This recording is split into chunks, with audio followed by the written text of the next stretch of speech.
A few years ago, I moved to a new town to finish up my degree and to start an internship program.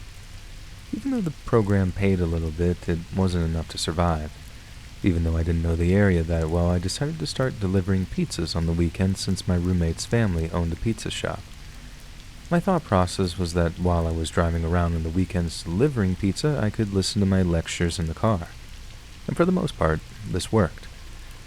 I didn't mind driving around, and my roommate's father was such a great boss, and he was a very accommodating person. One night, I had to deliver a pizza to some house that was way off the beaten path. It was only about 20 minutes from the shop, but it was 20 minutes in a direction of nothingness. After driving that way for a few minutes, it turns into nothing but dark, winding roads with little signs of life. It looks like a horror movie out in these parts of town. With all the turns and lack of light, it felt like I was in the middle of nowhere, even though I really wasn't that far away from the shop. When I was 5 minutes away from my destination, the GPS was struggling to maintain its signal, though. I did end up getting a little lost, but thankfully the GPS was able to keep me on course just long enough to find the house that I was delivering the pizza to. It was a little later than expected, but not egregiously late. When I pulled up, he came out of his run-down house, angry, and shouting about his pizza. When I got out of the car and started to apologize, his tune changed quickly. I hate to assume this, but I think it was because I'm a girl and he changed his tune. Just because he attempted to start talking to me with this very sweet man voice and using a lot of words like honey and sweetie. It just felt very weird and creepy, though. He went from screaming and cussing me out to telling me everything would be all right, sweetie. I just smiled and gave the man his pizza. He smiled and didn't walk back inside yet. He just stood there in the driveway holding his pizza box.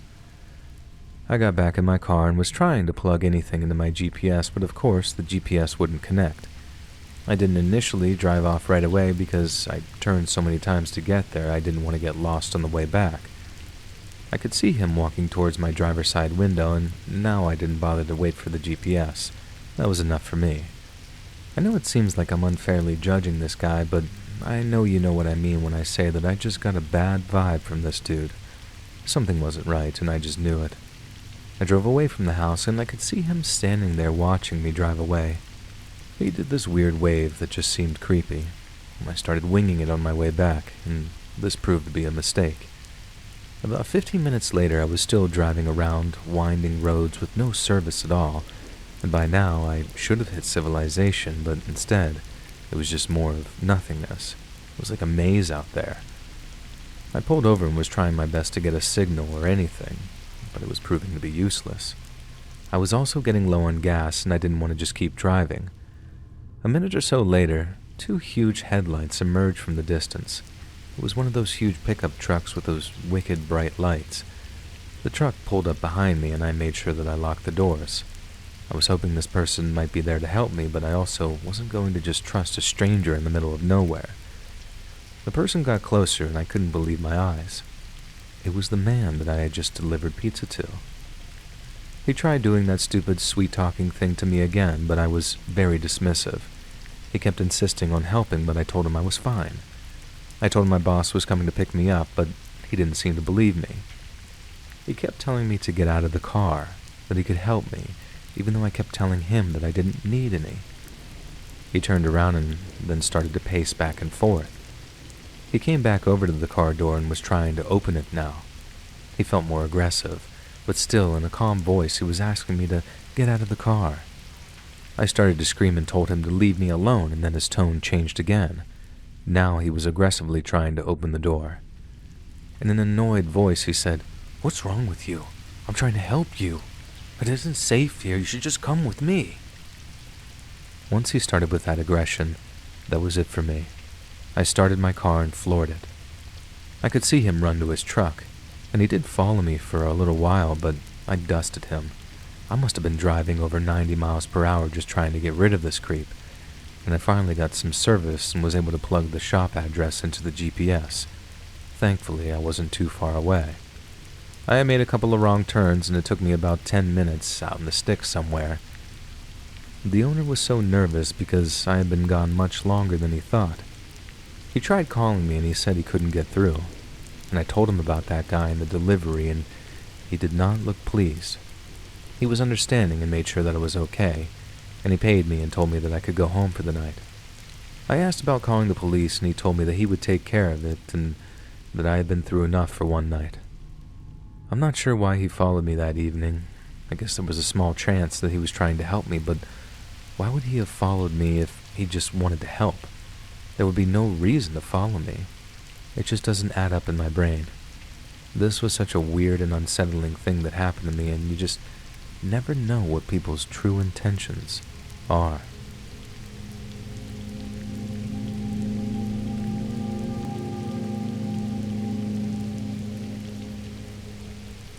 In my early 20s, I had a knack for spending more money than I could afford.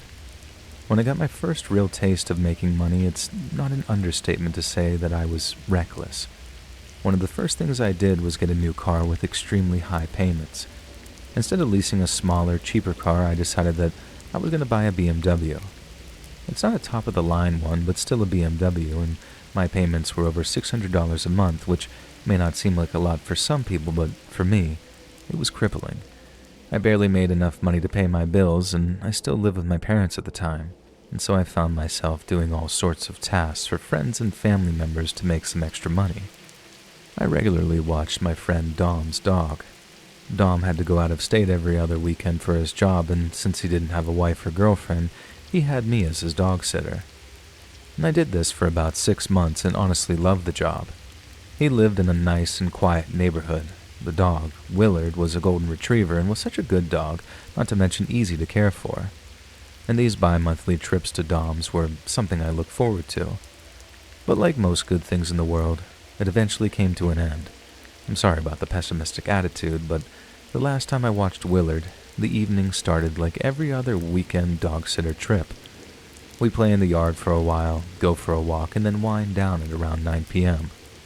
One of the reasons why Dom trusted me was because he knew I could never have people over or anything like that because I would work early in the mornings on the weekends. Usually I would be asleep around 10, but on this Saturday night, I was invested in a movie that ended a little after 11. The movie was Inception, just in case you were wondering. And after the movie, I let Willard out while I got myself ready for bed. I always felt weird about sleeping in Dom's bedroom, so I would usually sleep on the couch with the dog. Just as I was getting comfortable, the doorbell rang. I looked at the clock, and it was about 11:16 p.m. My mind immediately went to someone in Dom's family. I couldn't imagine anybody else ringing the doorbell in his neighborhood at this hour, and I rushed to the door, and standing on the other side was a young man, most likely in his early 20s like me.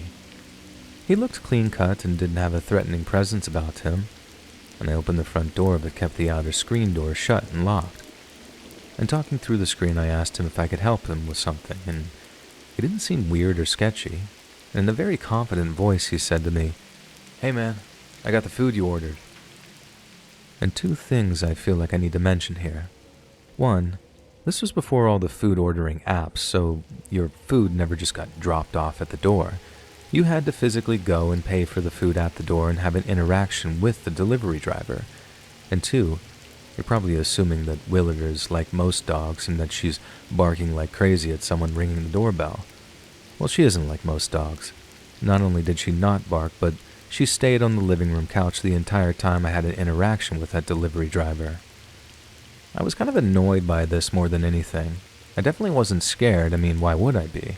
I had no reason to believe that this was anything other than just some mistake. I explained to the guy that he had the wrong address and that I didn't order any food. We had a quick back and forth, and then we figured out that the delivery was for a different address, and he accidentally went to the wrong house. The guy started to apologize, and I told him not to worry. And while he was apologizing, I noticed that his car was filled with 3 other people, 2 in the back and 1 in the passenger seat. I thought that was pretty weird. I never noticed delivery drivers have anyone else in the car with them, let alone an entire carload of people. We finally wrapped up our conversation and locked the door. I made my way back to the living room and tried to get myself comfortable again. I was a little annoyed, but I understood accidents do happen. Not 2 minutes later, the doorbell starts ringing like crazy. You know that annoying sound of the bell just ringing non-stop? Well, I jumped up and ran to the door. It was the delivery driver, and now he looked a little bit more panicked. I didn't open the front door but shouted through the window beside the door. I asked what he wanted, and he told me that he accidentally hit my car in the driveway while he was trying to leave. And before I could answer, he put his head down and said in an almost ashamed voice, "I'm sorry, man, but it looks like there's a little damage. I hate to bother you, but I think you should take a look." Now I was furious. I opened the front door and started following the delivery driver down the driveway toward my car. I didn't even put shoes on. Several feet from the car, I noticed something strange, though. His car, which was filled with passengers just a few minutes ago, was now empty. I stopped abruptly, and the delivery driver told me to keep going, and that the damage was on the other side of the car. It may have taken a while, but finally I started to get the feeling that something just wasn't right. I told him that I wanted to go back inside and grab my shoes. I started to walk back to the door, trying to pretend that everything was fine, and just a few steps into my walk back, I heard a noise to my right. From the brush on the side of Dom's house, 2 people emerged wearing hoods. I started to jog towards the front door. On the other side of the house, another person started to run full pelt at me, and at that point I began sprinting toward the door. I was inches from the house, and one of the men tried to tackle me. Thankfully, he was just far enough away that he made contact with my ankle, but it wasn't enough to trip me up. I freaked out, got inside, and locked the door behind me. That tackler was immediately at the front door, banging and trying to open it. I was able to get a glimpse of the man who tried tackling me. He looked like he was tan, a skinny guy with buzzed hair. He had a scruffy beard and a tattoo of some tiger on his neck. I grabbed my phone and called the police right away. I stared out the window while I was speaking with the dispatcher, and I saw all 4 of them standing near my car. I told dispatch what had happened and gave them a very detailed description of the delivery driver and the tiger tattoo man, and I watched all 4 men get into the car and drive away. I was able to tell the police that it was a red Honda Civic, and the police eventually showed up and took my entire statement. But what's frustrating for me is that even with all the details I gave the police, they never caught any of these dudes. But what's most frustrating is that I have no idea why I was targeted. I didn't recognize these guys, and when I told Dom about the incident, the appearance didn't sound familiar to him either. It's scary what can happen out there in the world when you least expect it.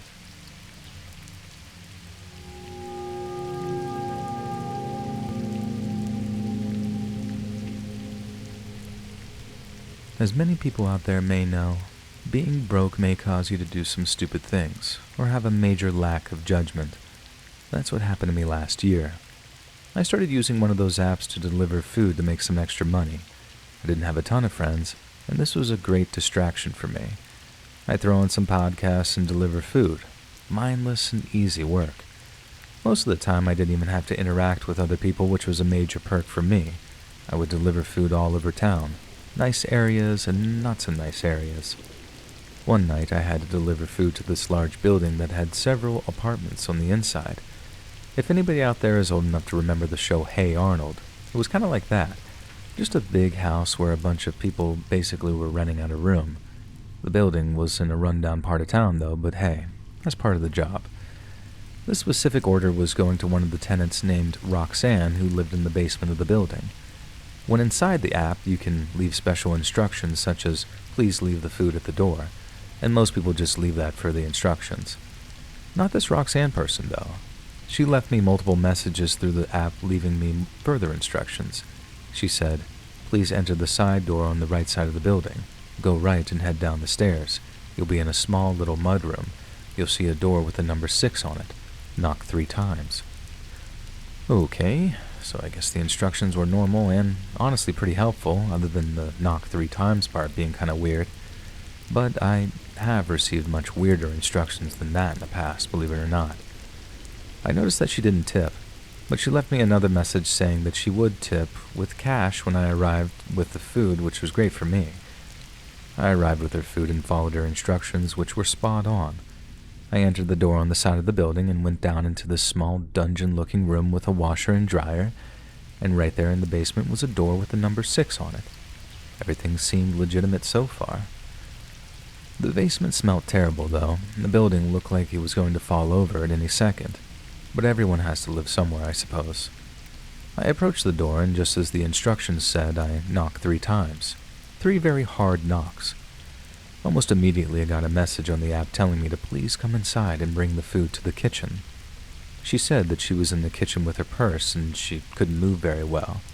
It would be helpful for her if I brought the food right to her and then she would tip me there. Now, in written context, in hindsight, this seems ridiculous, but as it was happening in real time, I really didn't think it was a dangerous or really anything to be scared about situation.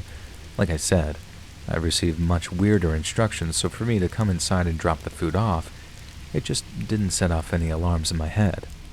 I was more annoyed that it was taking so long, and so, without thinking, I slowly opened the door to the basement apartment. It was a very dark room and it smelled horrible inside. The overwhelming smell of body odor almost made me audibly gag. I didn't enter right away, though. When I say it was dark, I mean it was pitch black inside the room other than some dim light coming from the end of what looked like a hallway. I assumed that's where the kitchen was. I didn't completely enter yet, but I just wiggled toward the door a little more. Now I started to hear the faint alarm bells going off in my head, though, but not enough for me to turn around and hightail it out of there quite yet. Remember, the first thing I said in this story was that sometimes being broke causes a major lack of judgment. Well, this was one of those moments I'm referring to. I started to take a step inside the apartment, and when one foot was barely in the door, I heard some creepy voice from the right side that did not sound like a woman, and it said, "Come on in." Thankfully, the creepy voice made me freeze because according to Roxanne, she was in the kitchen, so why would someone be to the right of the door? I still had one foot out in the mudroom, and it's a good thing I did. As I stood there, someone tried to shut the door, but thankfully I was able to stop the door with my foot.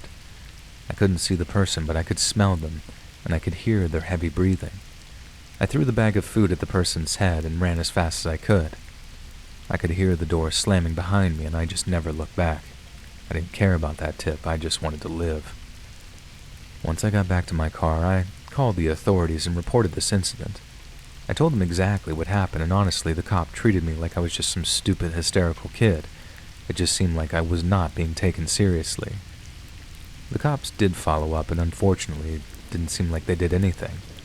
According to police, technically no crime had been committed, and since I couldn't prove that they were trying to forcibly shut me inside the apartment, the police told me it was just better that I let it go.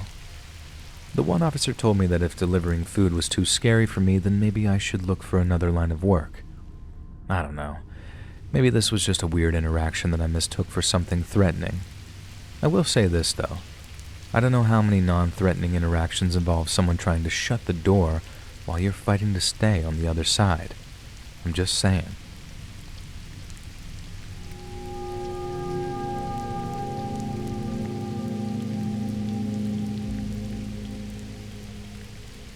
A few years ago, while I was in college, I would deliver pizzas on my off days from school to make some extra cash. The shop I worked at was in a busy town.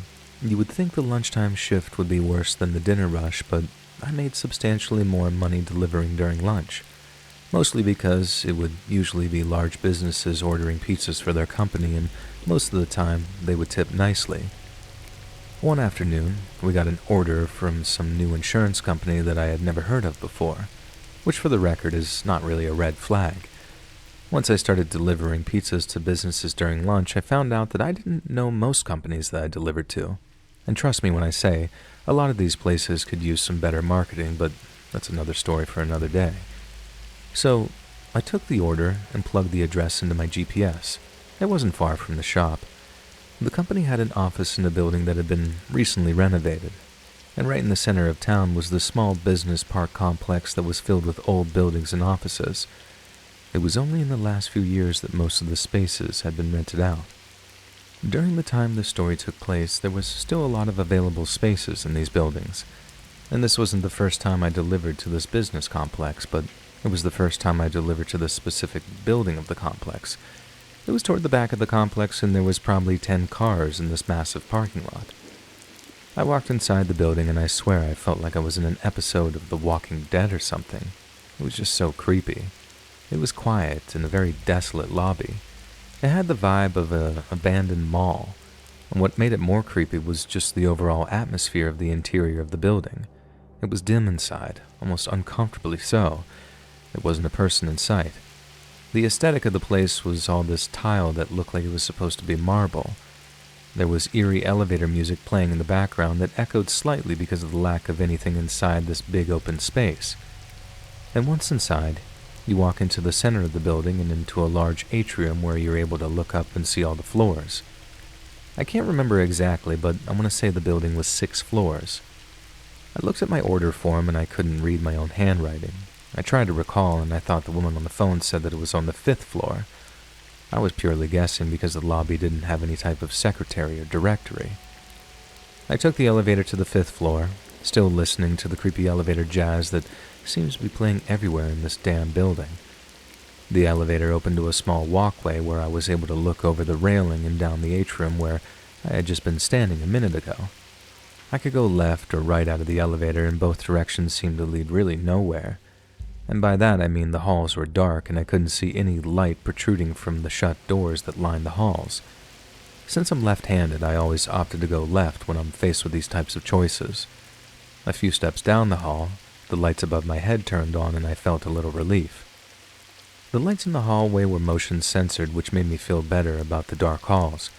However, I kept walking down the hall and every office appeared to be shut and vacant. After a minute or two, I decided to do what I should have done in the first place and just call the company that placed the order. It rang once, and then I hung up the phone because I heard someone shout, "Hey!" from the end of the hall. I looked up, and a man with a sweatshirt was waving me down to an office at the end of the hall. He said in a very shaky voice, "Them pizzas for me?" And without thinking, I just nodded and said, "If you ordered 5 large pizzas, then I'm your guy."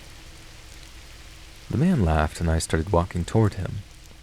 As I was getting closer to the guy, I noticed that the room behind him was completely dark.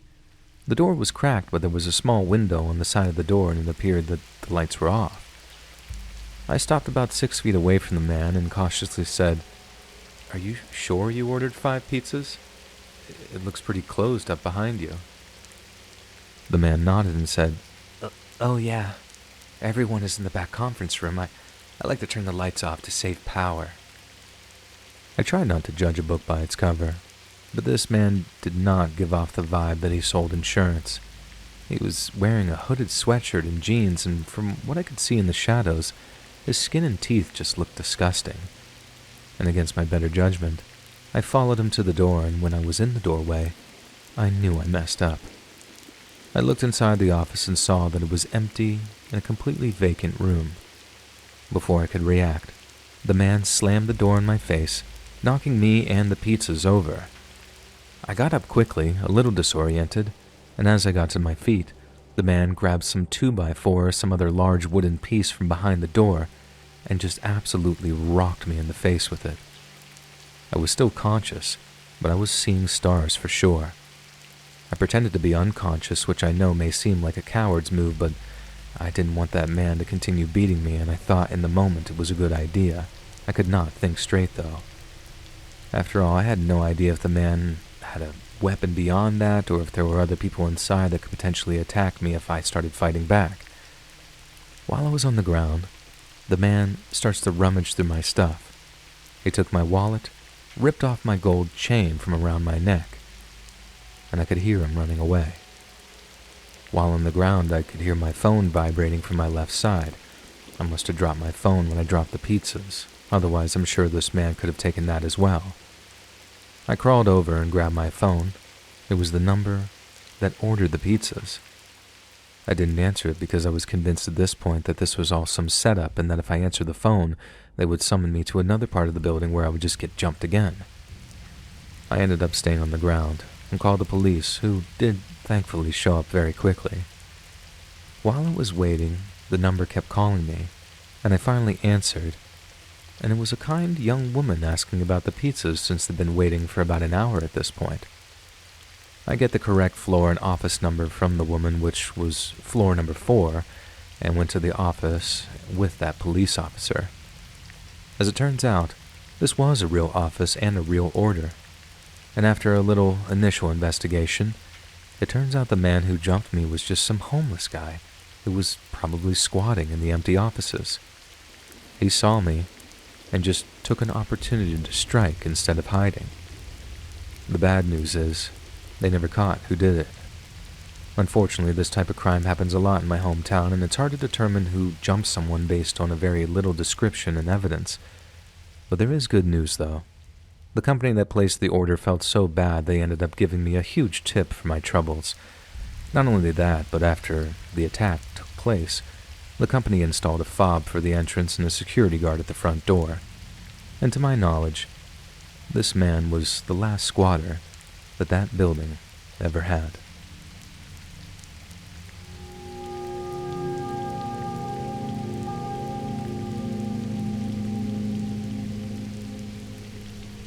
Not long ago, I was living with my two friends. I had been single for several years and wasn't even dating at the time. Both of my friends had serious girlfriends, which usually made me feel worse about being the only one without a significant other. One weekend, both couples went away for the weekend and I was alone at the house. Usually it didn't bother me that much, but for some reason, this weekend I was really sad about being single. I was depressed and low and was feeling trapped in my head. I decided to do the one thing that made me happy at the time, and that was eat an entire buffalo chicken wing pizza. My plan for Saturday night was to eat my grief and sorrows away. I ordered my pizza, and 40 minutes later there was a knock at the door. When I went to grab my pizza, I was instantly annoyed. The delivery driver was one of my roommate's friends. Well, friend is a strong word. He was a semi-decent acquaintance of my roommate, and I don't actually know what his real name is. Everybody just called him Z. He was that sketchy guy that every friend group knows. He always showed up at parties with questionable people around him, and he was always in trouble with the cops for something. This guy had a brush with the law for just about everything you can think of on a minor scale. Z was smiling when I opened the door, but the smile faded away when he saw that it was me. He asked if my roommate was home so he could say what's up, and I explained to him that he was out of town and it was just me for the weekend. Z nodded a little bit at the front door, and he tried making some small talk with me, but I was very dismissive and kind of short with him. While he was talking, I noticed that he was looking past me, into the house. It was a very weird interaction, but then again, Z is a weird guy, so I didn't think much about it. I rudely said bye and just shut the door on him. I wasn't in the best mode to begin with. I didn't like Z, and more than anything else in the world, I just wanted to eat my pizza. I eventually ate the entire pizza and spent several hours playing my Xbox. A little after 1 in the morning, I thought I heard a noise coming from outside of the house. I was in my bedroom, which was on the driveway side of the house, and I thought that I could hear the sound of movement or shuffling coming from outside. I looked out the window and I didn't see anything. I assumed it was my mind just messing with me since I wasn't in a great head state. I tried getting back into my game, but after I heard the noise, I just had that nasty pit in my stomach, and it wasn't from the pizza. It was just the feeling that something wasn't right. I went into the kitchen to get something to drink, and I could hear noises coming from the back of the house now. This time, I knew it wasn't my mind. I could clearly hear movement and shuffling coming from the backyard. I gingerly walked to the back of the house, which is where my one roommate's bedroom is located. His door was closed, but I felt like I could hear something behind it. I put my ear to the door, and it was clear as day. Something was going on in that room, and I knew my roommate wasn't home. I opened the door, and like a deer in headlights, Z and I assumed his girlfriend were trying to, and nearly successfully, breaking into my roommate's bedroom window. I yelled at him, called him out, and Z, who at this point has completely crawled through the window, was putting his hand up in a defensive position and telling me to calm down. Z looked calm, but the girl he was with looked like a ghost. Z tried telling me that my roommate said it was okay for them to stop by. They were just trying to borrow a DVD. When I asked him why he didn't use the front door, he said that he didn't want to bother me. All while this conversation was happening, Z seemed to be inching closer to me, and his lady friend was slowly moving behind me. I didn't like what was happening, so as Z inched closer to me, I started to inch closer to the door.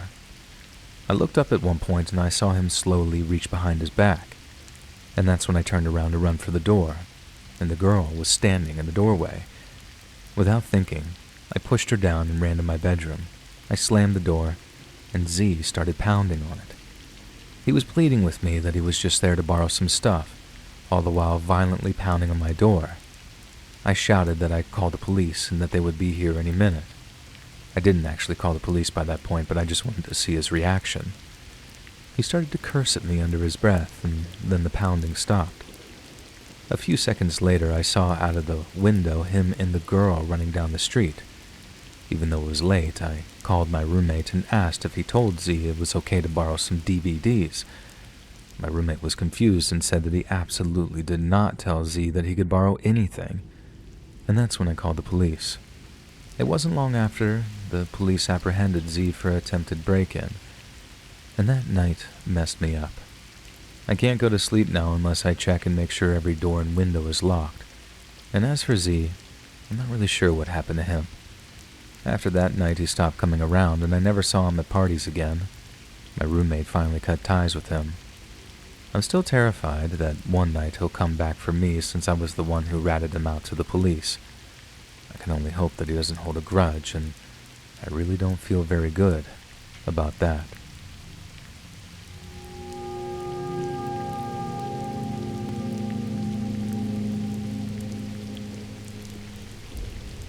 Has anyone else gone through an addiction to DoorDash and Grubhub?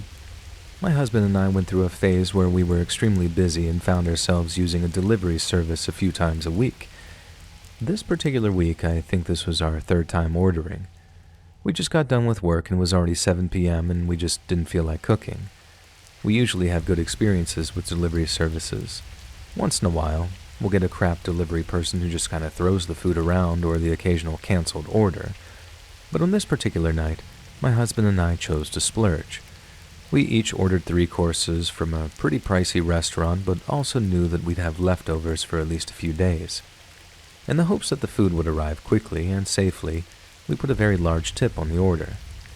The delivery person, Rachel, seems to be courteous and prompt, letting us know each step of the way until our order arrives.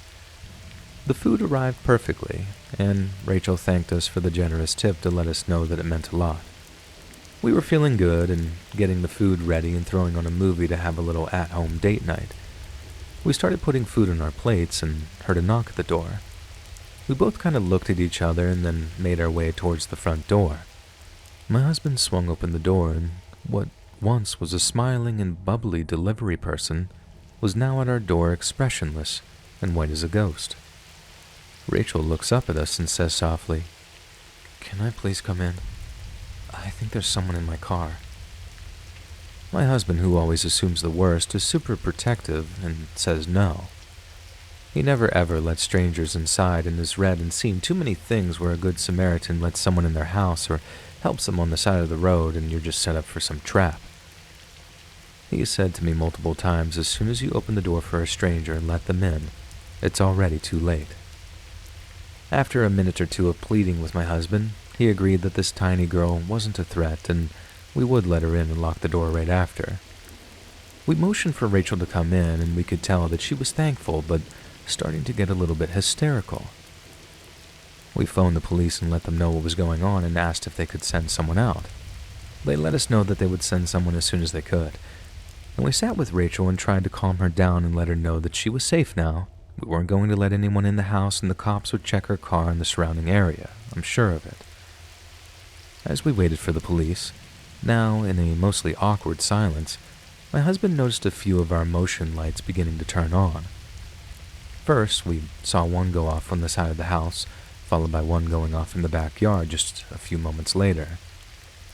Trying not to cause any panic, but definitely moving with some speed, my husband was darting around the house making sure that all the windows and doors were locked. I knew they were because unless I specifically opened them, my husband always keeps everything closed and locked. And after he checked all of the locks, he starts to look through the blinds to see if there was anybody on the property illuminated by the motion lights. My husband thought that he saw something by the trees and bushes towards the northwest corner of our yard. He couldn't make it out, but said it looked like eyes were glowing from one of the openings. He told me to go back into the living room with Rachel and he would keep an eye on things.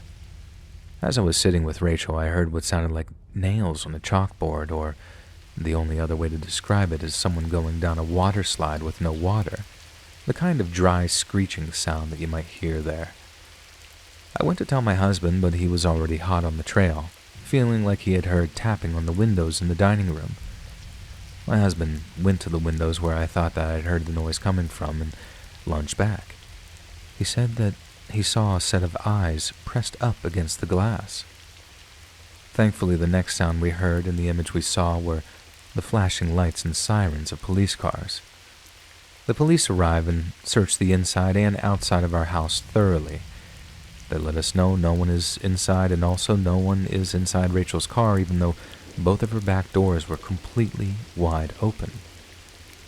Just as they were about to finish the search, they found someone lying underneath our back deck, trying to hide. The officers corral him back down to the ground and get cuffs on him to bring him back to the squad car.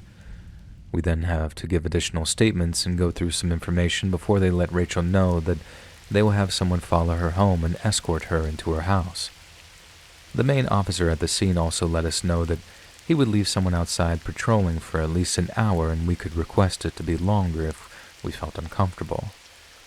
We were all understandably shaken up by the ordeal and just wanted it to come to an end. My husband and I ended up eating a few bites of our dinner and went to bed shortly after. I don't think I got a minute of sleep that night, though.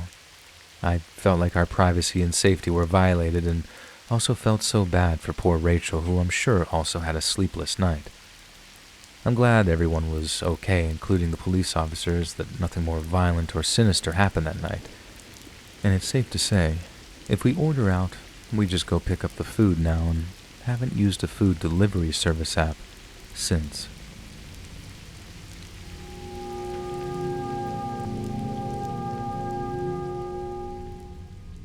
I've worked in the food and beverage industry for most of my life. It has its pros and cons just like every other industry.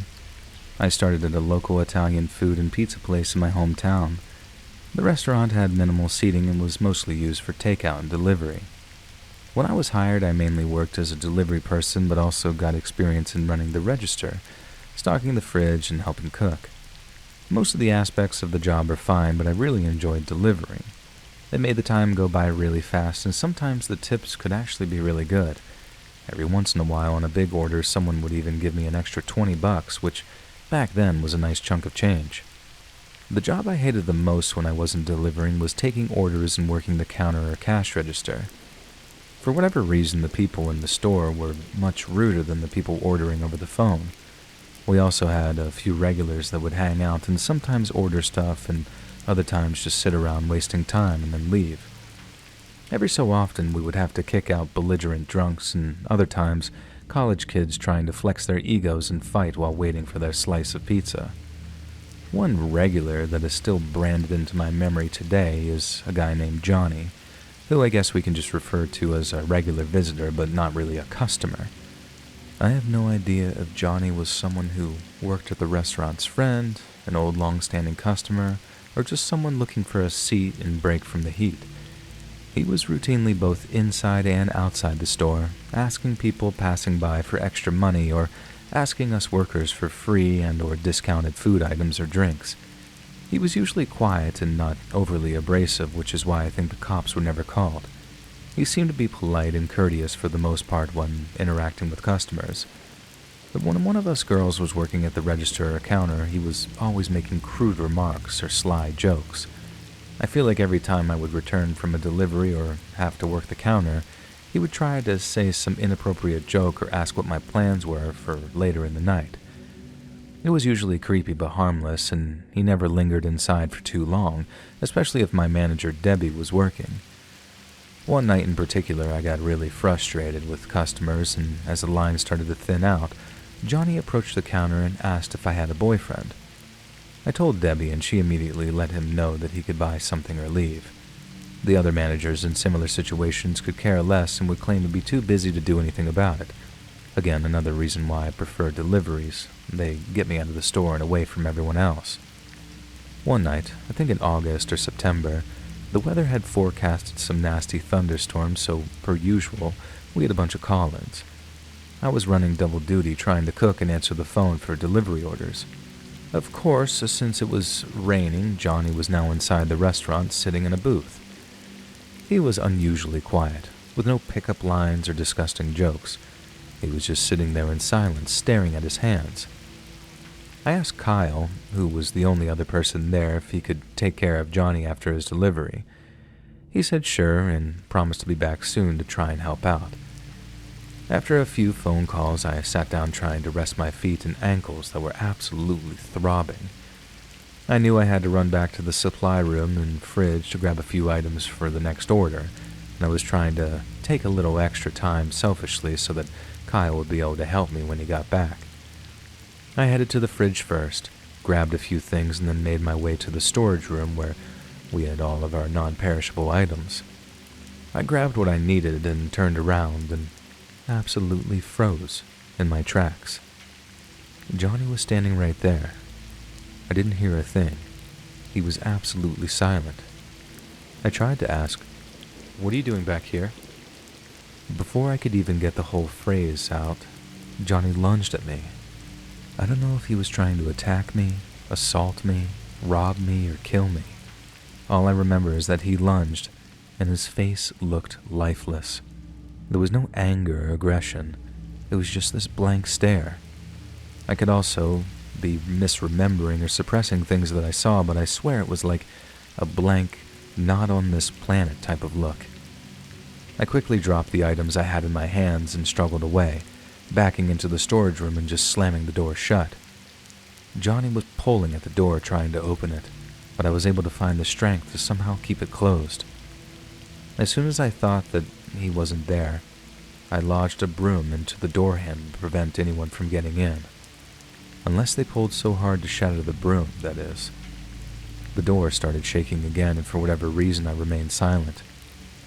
I can still feel the tears rolling down my cheeks, but I wasn't screaming or hysterical. I think I may have been in shock. Then out of nowhere I heard someone say, "Hey, what are you doing?" And I heard footsteps and then light knocking on the door. It was Kyle. Everything after that is still a little bit of a blur. I told Kyle everything and we called the police. He sat with me and they helped me relay the story to the police. The owner was called to the store and had to talk to the authorities as well, and Johnny wasn't found that night, at least to my knowledge, but he was banned from the property, meaning that if he ever showed his stupid face again, he would be arrested. I didn't work there for much longer, but thankfully while I was there, I never saw Johnny again.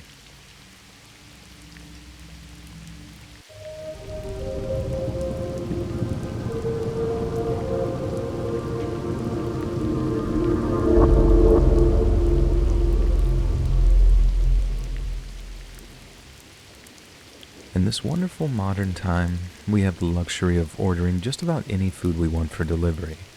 It's easy to get anything from pizza to a chicken sandwich. On the flip side, we can take jobs as delivery drivers and make a few bucks on the side. It's easy work, and when you're a single mother like me, any extra income is good income. A few weeks ago, I delivered some food to a nice suburban community. It was one of those neighborhoods you'd see on a Disney Channel show.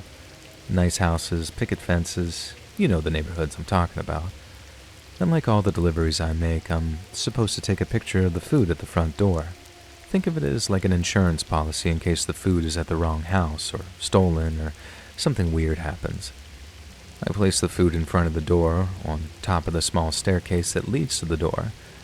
I took a few steps back and took a picture of it. After taking the picture, I was walking back to my car when I was confronted by an extremely angry and enraged woman who came out from the house across the street. I asked her what her problem was, and she just kept screaming at me saying that it was private property and that I was trespassing. I tried explaining one time to the woman what I did and why I took the picture, and it did not compute in her tiny little brain. After being continuously cut off every time I tried to speak, I decided to just get into my car and drive away. I tried being nice, but clearly this woman was insane. I got inside my car and was checking my phone for another delivery. The woman started to bang on the hood of my car, causing me to jump from being startled. I got out of the car aggressively to see if there was any damage, and she ran back to her house. There was no damage, but I was so done with this delivery and I decided to just call it a night. I ended up driving home and spending the evening with my daughter. We ate dinner, played some games, and watched a movie together. I put her to bed and started binge-watching one of my favorite shows, and I would have guessed that it was around midnight when I heard someone knocking at my front door. Knocking rather aggressively, I might add. I couldn't believe what I was looking at through the peephole in the door. It was the crazy woman from the delivery earlier in the day. I didn't answer. I didn't even say anything. I just kept watching this woman, trying to figure out what she was doing at my house. She had to have followed me home, which was already insanely creepy. And while I was watching her, she went over to the walkway that led to my front door. From the driveway, I have this path of little stones that leads to the front door. It's not like big slabs of pavement, but rather small stones that almost fit together like a mosaic. The woman grabbed one of the stones, roughly the size of an average dinner plate, and put it behind her back. She started to knock on the door again, still concealing the stone behind her back. And this is where things get very weird. I didn't answer the door, but I shouted to her that I had called police. And this must have scared her because she threw the stone at my house and ran away. I did end up calling the police and reporting what happened. They followed up, but nothing really came of it, and that was the end of the story until recently. If that was all that happened, that would be scary enough, not knowing what she wanted from me and her showing up in the middle of the night. But things got much worse. About a week after the incident, I saw the woman at the grocery store. No confrontation or anything like that, but then I saw her several other times just driving. Again, no confrontation or anything else. I wanted to say it was just a coincidence, but it almost felt a little too weird. I have a friend who is married to a cop, and I talked to him about it. I explained that something felt off, but it's possible that it was just pure chance that I kept noticing her, and he agreed. He basically said that because I'm aware of this woman, I'm subconsciously picking her out of the crowd in our town. I didn't like that answer, but I guess technically he was right. It is a pretty smallish town after all. And this brings me to about a week ago as of me writing this account. I just got my daughter on the bus and I was outside pulling some weeds. While I was on the ground, I could feel someone standing over me. I turned around, and it was that woman. The same damn woman from that stupid delivery. I was completely vulnerable in that position and I didn't know what to do. And she said in a sort of soft but angry voice, "You're a monster for calling the cops. You're a trespasser." I noticed that she had one of my stones again, and without thinking, flight mode kicked in, and I got up and ran as fast as I could. She actually tried hitting me with a stone, but she missed. I ran inside and locked the door. I called the police and told them that she was back and trying to hit me with a rock. The police showed up, and this time, they arrested that crazy woman. It turns out that that woman had some pre-existing history of mental health. I'm not exactly sure what it was. And because this is so fresh, I don't exactly know what happened to her. I saw her get taken away in the back of a squad car because she was still at my house when the police came. And I just hope this nightmare is over. At least for now, it seems to be over. I just hope that she gets the help that she needs and that I never have to see her crazy face again.